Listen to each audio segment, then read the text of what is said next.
सूरज निकलेगा, कमल खिलेगा। नमस्कार, मैं हूं पुण्य प्रसून वाजपेयी। 36 बरस जी बीजेपी के।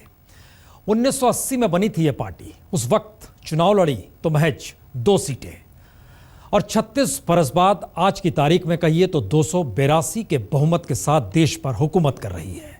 और इन 36 बरस में बहुत सारे खट्टे मीठे अनुभव, उतार चढ़ाव, कई दौर ऐसे, लेकिन यह सब कुछ लगता कुछ ऐसा है जैसे उस दौर में सपना था, इस दौर में हकीकत। तो क्या यह दौर स्वर्णकाल का है?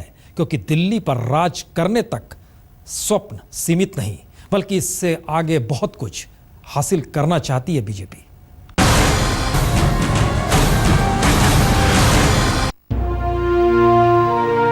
भारत के पश्चिमी घाट को मंडित करने वाले महासागर के किनारे खड़े होकर मैं ये भविष्यवाणी करने का साहस करता हूं, अंधेरा छटेगा, सूरज निकलेगा, कमल खिलेगा।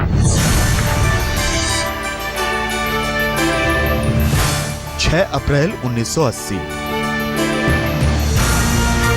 मुंबई में अरब सागर के किनारे एक नए राजनीतिक दल ने जन्म लिया। नाम था भारतीय जनता पार्टी। और तभी इसके संस्थापक अध्यक्ष अटल बिहारी वाजपेयी ने पार्टी के चुनाव चिन्ह कमल के खिलने की भविष्यवाणी की थी। 36 साल में वो भविष्यवाणी 16 आने सही निकली। 11 लोगों से शुरू हुई भारतीय जनसंघ की यात्रा आज भारतीय जनता पार्टी के 11 करोड़ कार्यकर्ताओं के परिवार में तब्दील हो गई। बीजेपी 36 साल की हो गई। इस दौरान इसके इतिहास ने कई करवट बदले। 2 सांसदों वाली पार्टी आज सत्ता के शिखर पर है। कमल तो तब भी खिला था जब 1996, 1998 और 1999 में वाजपेयी देश के प्रधानमंत्री बने। लेकिन 16 मई 2014 को लोकसभा चुनाव के नतीजों से बीजेपी का कमल इतना खिला कि हिंदुस्तान का सियासी आसमान उसके लिए छोटा पड़ने लगा।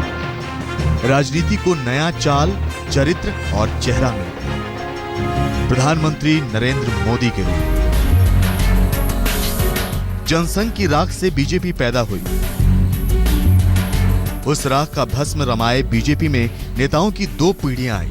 अटल आडवाणी की जोड़ी ने बीजेपी को सत्ता का स्वाद चखाया, तो मोदी ने संपूर्ण सत्ता से बीजेपी का परिचय कराया।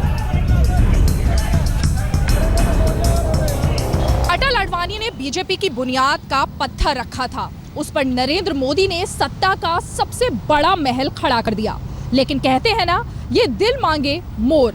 बीजेपी का दिल भी अभी बहुत कुछ मांग रहा है। उन भावुक लम्हों को कौन भूल सकता है जब संसद की सेंट्रल हॉल में बीजेपी संसदीय दल का नेता चुने जाते वक्त मोदी का गला रूंध गया। आडवाणी जी ने एक शब्द प्रयोग किया। मैं आडवाणी जी से प्रार्थना करता हूं कि वो शब्द उपयोग न करें। उन्होंने कहा, नरेंद्र भाई ने कृपा की। क्या मां की सेवा कभी कृपा हो सकती है?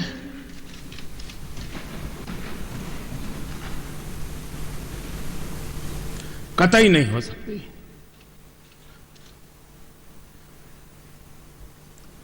जैसे भारत मेरी मां है,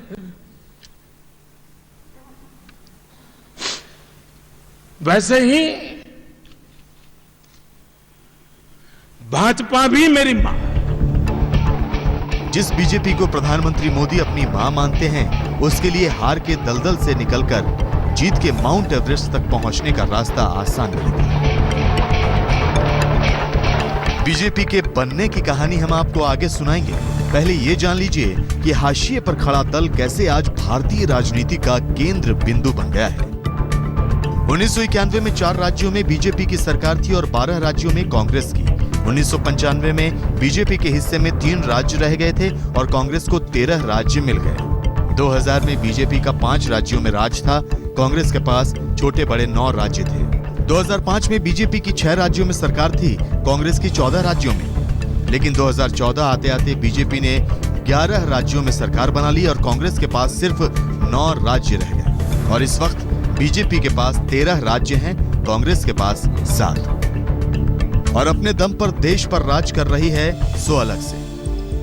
एक ऐसी मजबूत पार्टी बनाइए जो आने वाले 25 सालों तक पंचायत से लेकर पार्लियामेंट तक भारतीय जनता पार्टी के विजय के झंडे गाड़े। 36 साल पहले अरब सागर ने एक जन्म लेती पार्टी की किलकारी सुनी थी। आज सातों महासागर उसकी हुंकार सुन रहे हैं, जिसके पास कार्यकर्ताओं की इतनी बड़ी फौज है जो दुनिया में किसी और पार्टी के पास नहीं। दिल्ली में रीमा पाराशर के साथ आज तक ब्यूरो।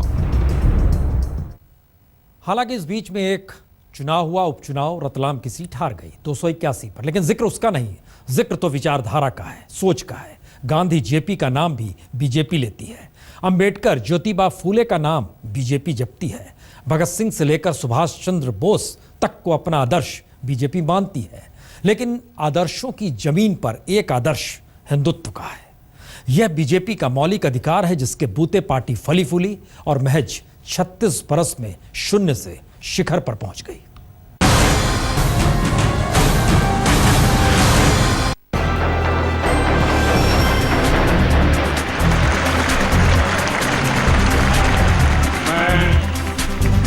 नरेंद्र दामोदर दास मोदी 16 मई 2014 का दिन बीजेपी के लिए सबसे अच्छा दिन लेकर आया। 30 साल बाद देश पहली बार बहुमत की सरकार देखने जा रहा था और बीजेपी अपने इतिहास की सबसे बड़ी कामयाबी देख रही थी। आप लोगों ने जो प्यार दिया है, इसलिए आपको 100 सलाम। लाजवाब कामयाबी का ये कमल खिलने से पहले कई कड़े इम्तिहान से गुजर चुका है। जनता पार्टी से टूटकर 1980 में जब वाजपेयी की अगुवाई में बीजेपी बनी तो इसके पास संघ का समर्थन था और गांधी का नाम, समाजवाद का नारा था और जेपी का सपना। लेकिन 1984 में जब लोकसभा के चुनाव हुए तो बीजेपी की डूबती नैया को न गांधी जेपी बचा पाए न समाजवाद। 1980 में जनता पार्टी को तोड़ा था तो बीजेपी के पास 13 सांसद थे। 1984 में पार्टी 2 पर सिमट गई, वाजपेयी भी हार गए।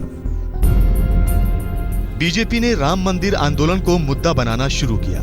कांग्रेस से निकले वीपी सिंह की छवि और राम के मुद्दे से 1989 के चुनाव में वो 86 सीटों तक पहुंच गए। 1990 में आडवाणी ने सोमनाथ से अयोध्या तक के लिए राम रथ यात्रा निकाली। प्रधानमंत्री नरेंद्र मोदी उन दिनों आडवाणी की उस रथ यात्रा के मुख्य रणनीतिकारों में से थे।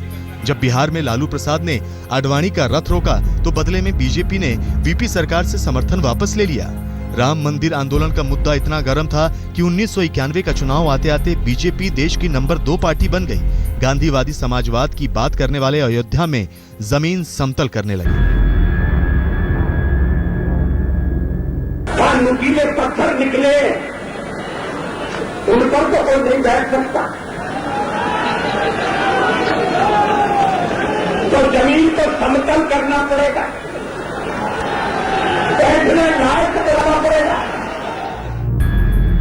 6 दिसंबर 1992 को अयोध्या में बाबरी मस्जिद गिरा दी गई। उसके 1 साल बाद 5 राज्यों में हुए विधानसभा चुनावों में बीजेपी सिर्फ दिल्ली ही जीत पाई थी।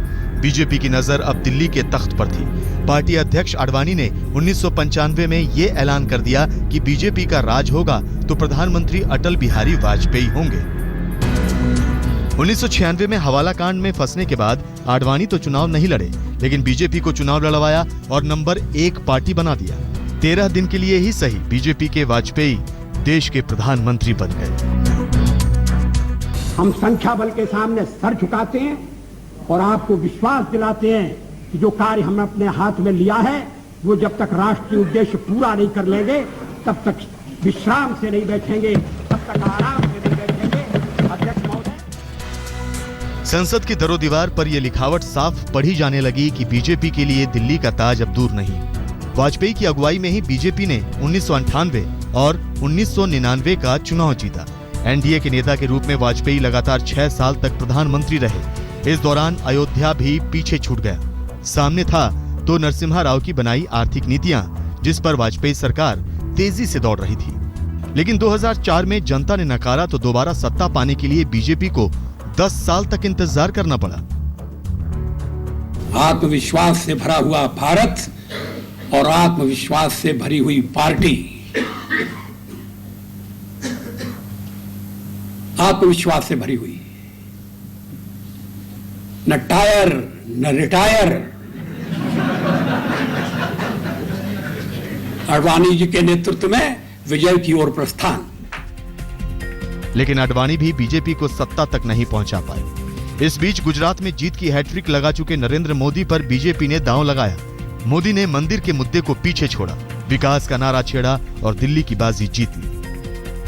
दिल्ली में रीमा पाराशर के साथ आज तक ब्यूरो। सवाल हुकूमत का नहीं होता, सवाल सिर्फ एक विचारधारा का नहीं होता, सवाल लोकतंत्र, संविधान या फिर इसी के लेकर चलते हुए आगे रास्ते में आने वाली चुनौतियों का भी होता है। दिखाएंगे आपको ब्रेक के बाद। आज देश में बीजेपी नंबर 1 पार्टी है, केंद्र में सरकार है, राज्यों में सबसे ज्यादा बीजेपी और उसके सहयोगियों की सरकार है, सबसे ज्यादा कार्यकर्ता इसी पार्टी के पास है। बावजूद इसके अगले 2 बरस बीजेपी के लिए चुनौतियों के बरस हैं, क्योंकि इस दौरान कई ऐसे राज्य हैं जहां चुनाव होने हैं, जहां बीजेपी की साख और सम्मान और विचारधारा सब कुछ दांव पर।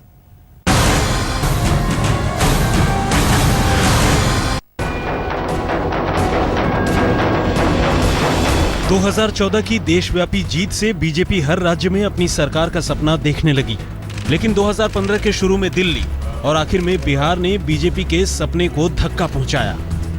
बीजेपी के सामने इस वक्त असम, पश्चिम बंगाल, केरल और तमिलनाडु में अपने दबदबे की लड़ाई है, तो अगले 2 साल के भीतर उत्तर प्रदेश, उत्तराखंड, पंजाब और गुजरात जैसे राज्यों में जीत की चुनौती। एक पार्टी के रूप में बीजेपी के सामने राष्ट्रवाद और मोदी का नाम ही तुरूप का पत्ता है।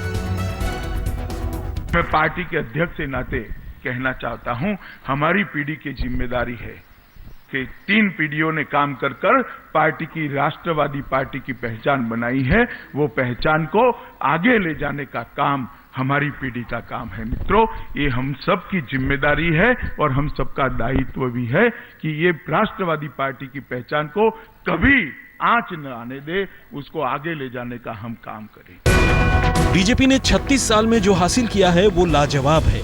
अब चुनौती उसे बरकरार रखने की है। आज तक ब्यूरो। तो क्या यह माना जाए ये दौर बीजेपी के लिए स्वर्णकाल है? 36 बरस बीजेपी के। फिलहाल इतना ही। बड़ी खबर आ रही है, महाराष्ट्र में सूखे को लेकर बॉम्बे हाईकोर्ट ने आईपीएल के खिलाफ सख्त टिप्पणी की है। कोर्ट ने राज्य सरकार को फटकार लगाते हुए कहा है कि आईपीएल के मैचों पर इस तरह से पानी जाया नहीं कर सकते। क्या आपको हालात की जानकारी है? But then I decided to use the public transport, and now I feel I look like Natha. But don't you worry, the show looks fantastic.